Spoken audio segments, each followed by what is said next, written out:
Next up, Tales from Earthsea.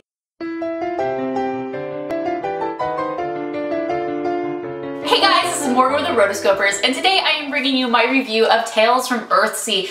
This is a Studio Ghibli film, but it's not directed by Hayao Miyazaki. It's actually directed by his son, Goro Miyazaki. This film is really interesting because Hayao Miyazaki, like the amazing Miyazaki that we all know and love, loved these book series. So Tales from Earthsea is adapted from, an English book series, and Miyazaki always wanted to, adapt this film, do it justice. This was actually one of the first films that they wanted to do ever.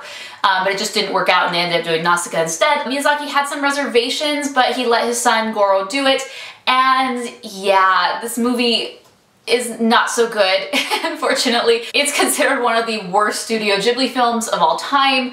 It's just, there's so much to tell in this. It's just really disjointed. It's kind of confusing when you're watching it, which is such a shame because this made me interested in the books. Like, I'm really interested to see what those are all about.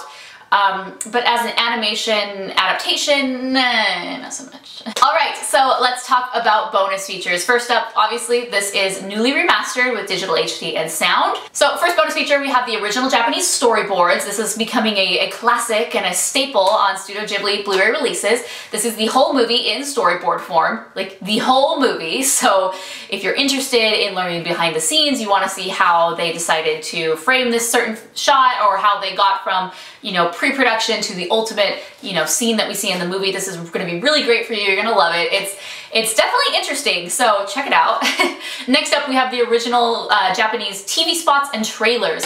So these are all-encompassing. Anything that ever showed on TV in Japan to promote this movie, you'll find it on here. It's funny because they are similar, but enough that they just change one thing, and so that counts as a separate TV spot or trailer, and you're like, I just saw this. Okay, we're seeing it again, but slightly modified.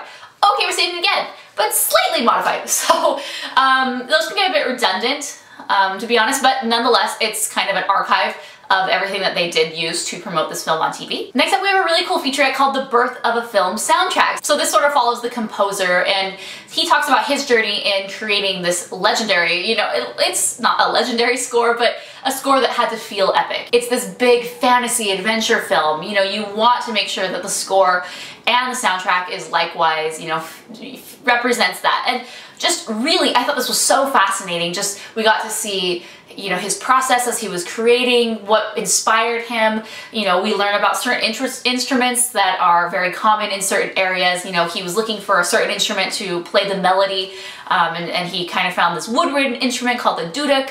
And that didn't end up working because it was limited in its range, so they found something else, and that ended up being some Irish bagpipes, but that didn't quite work. So it's just really interesting that we see those recording sessions. We see him talking about this. We see him talking about how he presents the score to the directors and they don't like it, and that really hurts him. I mean, it's really introspective. It's really interesting. The only bizarre thing about this, like, this was maybe shown on TV or something, because every once in a while, every 10 minutes or so, they have 3 commercials for the soundtrack, and they're very Japanese. It's just 30 seconds, 30 seconds, 30 seconds, but for the soundtrack. It's so weird. I don't know why they just didn't cut that out, and yeah, or just keep it once maybe, but the fact that it plays like multiple times, like breaking up the action, I'm just like, okay, like, I'm interested in what's happening here, like, why are you showing me this commercial again? That's Japanese for you. And the last featurette we have behind the studio, the origins of Earthsea. So this is kind of a very, very short featurette talking about how they were able to discover this, how, like I said, Miyazaki loved these book series and he really wanted to adapt them. So it kind of goes into that, but it really just stops. Like, it's starting to get good and you're like, wow, they finally got the rights, yay! It's over. I'm like, oh, okay, that like really is like the actual origin and we're done. So it's not necessarily a making of, it's just kind of talking about the book series.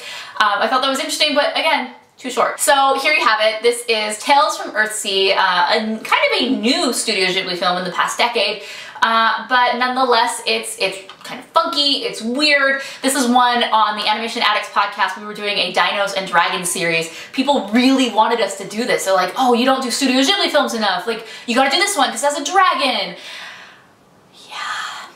I'm glad we didn't, but we will do it at some point in time. But yes, it does have a dragon, so that I guess was the only reason people recommended it, because I'm like, okay, let's put this away now. Alright guys, I want to see what you rate Tales from Earthsea. Put it in the comments below. I'm super interested in reading your thoughts on this, what worked, what didn't work. Thumbs up if you like Studio Ghibli, and be sure to subscribe for more amazing Studio Ghibli film reviews. I will be doing all of these on the channel very soon, in addition to many, many more. I have like a stack of things that I need to get to, so subscribe, be ready, it's coming, and I'm Morgan, and this is the Rotoscopers YouTube.